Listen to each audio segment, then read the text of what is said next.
Hello, ladies and gentlemen, and welcome back to the channel. And today I'm going to do my review of AEW Dynamite. Starting off the evening, we're going to go to our first match of the night. It is CM Punk versus Bobby Fish. Number one, I thought this was a really good opening matchup for Dynamite last night. Back and forth matchup between both CM Punk and Bobby Fish, with Bobby Fish keeping the pace of the match. Fish was landing devastating kicks onto CM Punk that looked absolutely brutal, but Punk ultimately hits his signature GTS on Bobby Fish, pinning him for the 3. And your winner of the match is CM Punk. A couple things I'll take away from this match. Number one, like I stated earlier, man, this was a great opening matchup for Dynamite last night. Bobby Fish, man. I mean, Bobby Fish, since he's got with AEW, he's been on one hell of a tear since he's been on AEW, man. I mean, he's got a lot of good, notable matches. And honestly, when he first came into Bobby Fish, I didn't know where he was going to fit into the fold of AEW because obviously Adam Cole coming over to AEW, it was a sure thing for him to join the Elite. You know, obviously, the friendship that he has with the Young Bucks. I kind of thought Bobby Fish was going to follow suit, man. I thought Bobby Fish was going to join a stable or something like that because I felt like he didn't know, nobody knew where he was going to be placed in AEW. But since he's been a singles competitor and he's not in a tag team or a stable or anything of that nature, he's doing one hell of a job, phenomenal job, man. CM Punk, a lot of people are saying CM Punk kind of lost his edge because he's not the CM Punk that we know and that we've seen 7 years ago. Well, obviously, he's not going to be the same wrestler that he was 7 years ago. I mean, when he was wrestling in WWE, he was at the top of his game. Everybody, gravitated towards CM Punk. And not saying the fans are not gravitating towards CM Punk right now. It's just you're not going to get the same wrestling ability from CM Punk 7 years ago than you are right now. Now, with that being said, CM Punk has been on one hell of a tear since he's been with AEW, had a lot of phenomenal matchups, and honestly, could possibly see CM Punk challenge for the AEW World Heavyweight Championship later down the line. It could definitely happen, man. He's had phenomenal matchups. Obviously, there's a little ring rust, but eventually, maybe we might see the old CM Punk again in AEW. But as far as what he's done in the AEW ring, man, it's been absolutely phenomenal stuff to see. So, hats off to CM Punk for getting the win in this matchup. Moving on from that, we go into our next match of the night. It is MJF versus Bryce Donovan. Again, this was an okay matchup, pretty much a glorified squash match. MJF was keeping the pace of the match with MJF hitting the heat seeker on Bryce Donovan, pinning him for the 3, and your winner of the match is MJF. After the match, though, MJF talks about Darby Allin, and then there was a vignette being played of Darby Allin. It looked like he was at like a concert, and next thing you know, he pretty much drop kicked some random guy on top of this stage. Again, it looked like it was at a concert. And then Sting shows up, ends up attacking Warlord. Darby Allin was in the crowd, ends up attacking Warlord as well.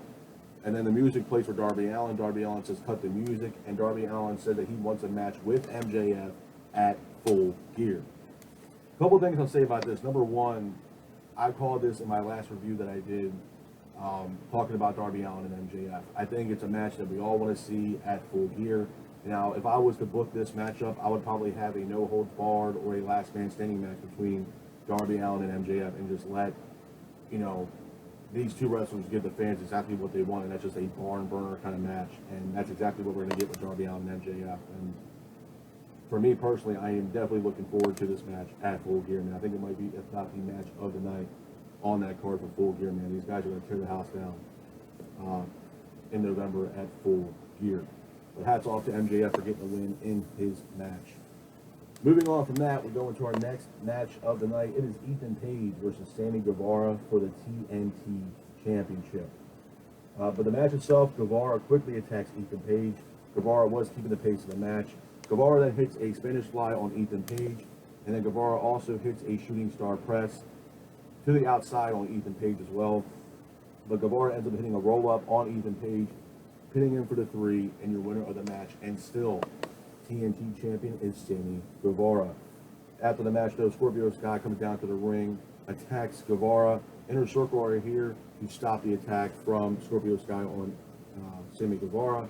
And it looks like they were just kind of setting up this matchup between both the Inner Circle and American Top Team. Now, to me, a couple of things I'll say about this. Number one is that whole thing about American Top Team, man. I'm going to be 100% honest with you. I am not a huge fan of it.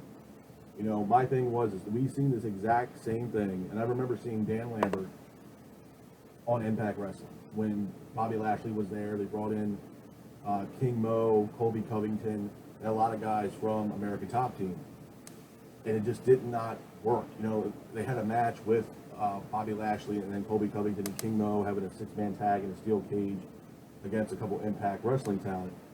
I'm not a big fan of it, man. I really wasn't. Look, for as far as ratings, I can understand what Tony Khan and AEW are trying to do, but to see these MMA guys come in, and then, like, for example, you had Kayla Harrison, who is a premier talent for PFL. She's one of the best female MMA fighters out there.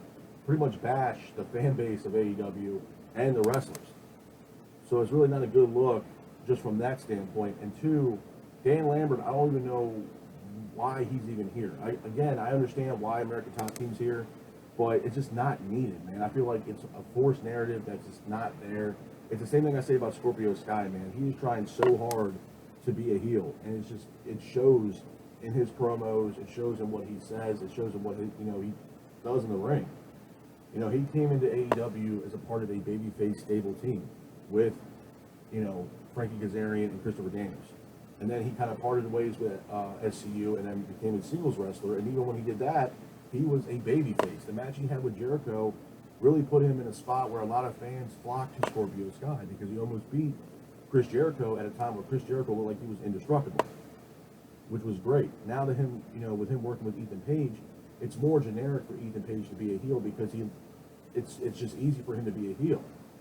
Same thing with MJF. MJF, it's so easy for him to be a heel rather than a babyface. I don't think we would ever see MJF be a babyface. And then if that happens, it's probably going to shock the wrestling world in itself with him being a babyface and not the heel MJF that everybody loves seeing or the MJF heel that everybody likes to boo. It's just not the same for Scorpio Sky, man. It's just not generic. I feel like it's a forced narrative that just, he can't pull it off. He just can't. It's not organic. Is he a great wrestler? Yeah, absolutely. Scorpio Sky is a fantastic wrestler. But the whole thing with American Top Team and Inner Circle, man, I can honestly do without it. I think it's a terrible storyline. I don't know where it's going. We've already had multiple matches between Inner Circle and American Top Team. It needs to end. And hopefully, whenever they have this 10-man tag team match, after that, hopefully this ends and we don't see Dan Lambert because I'm not a big fan of it, man. But hats off to Sammy Guevara for getting the win in this match and retaining the TNT Championship. Moving on from that, we go into our next match of the night. It is Serena Deeb versus Hikaru Shida in the TBS tournament matchup, if you will. Number one, I thought it was a great matchup, man. Back and forth matchup between both Deeb and Shida, with Deeb keeping the pace of the match. Serena Deeb then applies an inverted figure 4 leg lock on Shida, but Shida gets out of that, hits a roll up on Serena Deeb, pinning her for the 3, and your winner of the match is Hikaru Shida. After the match, though, Deeb is attacking Shida, so we don't know if Shida's going to be injured or not, or if she can continue in this tournament. So that's still yet to be seen. But as far as this matchup in itself, this was a great matchup, man. Serena Deeb and Shida, the matchups that they have against each other, man, it's always a really good matchup. And to me, in a women's division that is really lacking talent and lacking depth. And I'm sorry, but that's one of the biggest Achilles heels, if you will, for AEW. I just feel like their women's roster is really lacking talent, and they need talent. Don't get me wrong, the talent they have on there now is good talent. Red Velvet, she has a very high ceiling. Obviously the AEW Women's Champion Britt Baker, she's kind of like the flagship bearer of the AEW Women's Division. You have Nyla Rose, obviously Serena Deeb, Rio, and that's just to name a few, Thunder Rosa. I just feel like they need more women talent on this roster to make it, I want to see it almost equivalent to the men's roster. I really do, and I think they can do that. They just have to have the initiative to actually sign female talent to this roster, because that's one thing that's definitely hurting AEW as far as I'm concerned. That's being the women's roster on AEW. It needs more, people on the women's roster, hands down. But hats off to Shida for getting the win in this match and moving on in the TBS tournament. Moving on from that, we go into our next match of the night. It is Dark Order's number 10 versus Jon Moxley in the title eliminator tournament. I thought it was a good matchup. To me, honestly, almost a glorified squash match in itself as well. Jon Moxley was keeping the pace of the match, with Moxley hitting a paradigm shift, pinning Dark Order's number 10 for the 3, and your winner of the match is Jon Moxley. couple of things I'll take away from this match. Number one, within the match itself, Dark Order's number 10 was busted wide open in this matchup. He looked seriously hurt. The other thing, too, is that, Jon Moxley. Jon Moxley looked like, number one, he didn't want to be a part of this matchup. And I kind of felt, to me, as I was watching this matchup, he kind of felt like it was a waste of his time, that he wasn't giving Dark Order's number 10 his, rightful spot in this tournament. I mean, Dark Order's number 10 is probably one of the best wrestlers they have on Dark Order, to be honest with you. Not taking anything away from the talent they have on that stable, but, he's been on one hell of a tear as of late. And Jon Moxley, I felt like he came into this match with him being it's a waste of time, go in there and just beat Dark Order's number 10 and just leave. And that's exactly what he did, man. He just walked into the ring, pretty much hit the paradigm shift on Dark Order number 10 and just left. And that was it. So I don't think he was even remotely interested in having this match at all with Dark Order's number 10. So, again, hats off to Jon Moxley for getting the win and moving on in the AEW title eliminator tournament. Moving on from that, we have a Cody Rhodes segment. Cody Rhodes, came out to the ring. The fans were severely booing Cody Rhodes, almost out of the building. Cody talks about Malachi Black. He also praises his family. He talks about Dustin Rhodes being probably twice the better wrestler than Cody was. He talks about, his father, Dusty Rhodes, and what Dusty Rhodes did for the business. Rest in peace to Dusty Rhodes. But Cody, came out blatantly and said that he is not going to turn, man. Cody Rhodes said he is not going to turn heel and that he's going to stay the Nightmare Cody Rhodes that we've all seen him be as, But to me, that in itself is just absolutely insane. But after he had mentioned that about not turning heel, Andrade is here. Andrade and is going to the ring. Well, he gets to the ring with Cody, and then all of a sudden the lights go out, and Malachi Black is sitting next to Andrade. And then Malachi pretty much end up trying to attack Cody Rhodes. They end up attacking Cody Rhodes. Pac is here. Pac comes down to the ring to help Cody Rhodes out. And then that was pretty much the end of the segment. A couple of things I'll take away from this. Number one is that Cody Rhodes not turning a heel. To be honest with you, I think that's a humongous L right now, to be honest with you, because everything that Cody Rhodes is doing right now, the fans are just not a fan of. You know what I mean? They're just not. And after the whole Malachi Black thing, with Malachi Black beating him not once but twice, and obviously Cody getting the last win, you didn't know what was going to be next after this whole Malachi Cody thing. And a lot of fans were, including myself, was saying, okay, when is he going to turn heel? Because the regular Cody Rhodes, the babyface Cody Rhodes, is just not working for me or the fans. Fans want to see a change. And I feel like with Cody, if Cody were to turn heel, it'd be for the better. Now, as far as Andrade and Malachi Black, if this is a future tag team in the making between Andrade and Malachi Black, I mean, absolutely. Absolutely. Because you have two guys that, when they were in WWE, were on top of their game. I remember seeing Johnny Gargano versus Andrade, I believe it was NXT TakeOver Philadelphia, and they stole the show, man. It was one hell of a match. And it goes hand in hand with Malachi Black. I mean, both these guys coming from WWE into AEW, possibly joining forces to be a tag team, possibly.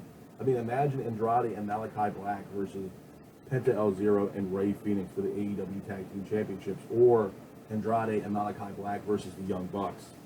Absolutely. Absolutely, man. I mean, talk about a fantastic match in itself right there. Absolutely. I'm all for it. But again, the big thing coming out of that is Cody, and that the fact that he's not going to turn heel. And again, it's still yet to be seen what Cody is going to do next. Moving on from that, we go to our next match of the night. It is the main event of the evening. It is the Elite versus Dark Order. I thought it was a good matchup. Obviously, the Elite come down dressed like the Ghostbusters, which I thought was absolutely hilarious. The Dark Order, they were wearing costumes for them. Obviously, celebrating Halloween coming up. I think you had Stu Grayson dressed like the God of War, Evil Uno dressed like a cowboy. It was just hilarious, man. You even had Colt Cabana dressed like Brandon Cutler with the whole spray thing. It was absolutely hilarious. But the match itself was a really good matchup, back and forth matchup between both teams. But the Elite end up attacking what they thought was a member of the Dark Order. It was like dressed up like a horse or something like that or whatever. And they take the mask off, if you will, and it's Brandon Cutler, which was absolutely hilarious. But the whole meantime of this matchup was nobody knew who the Marshmallow Man was in this matchup. And then the Marshmallow Man takes, his hat off, and then it's Adam Page. Adam Page ends up attacking Matt Jackson. An all-out fight breaks out, but the Dark Order end up securing the win. Hats off to the Dark Order for getting the win in this matchup. Now, to be honest with you, man, as far as Dynamite last night, I thought it was a really great show. I'm not gonna sit here and say it was the best show ever, but it was a really damn good show. And obviously, they're gonna start leading into creating matches for Full Gear. Full Gear is coming right around the corner, so obviously they're gonna start building up matches for Full Gear, Full Gear. But at the same time, man, I mean, with even the news that came out last night. Now I'm gonna get into that as well. One of the biggest news that I got last night was Ring of Honor. It looks like Ring of Honor is going to take a temporary break for a while.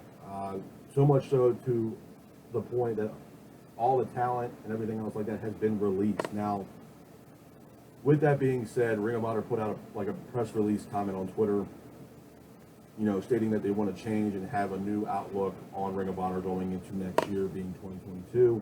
So basically, every single superstar has been released from Ring of Honor. Now, from what I understand is that if their contract overlaps in the next year, then they'll go into next year and their contract will be over.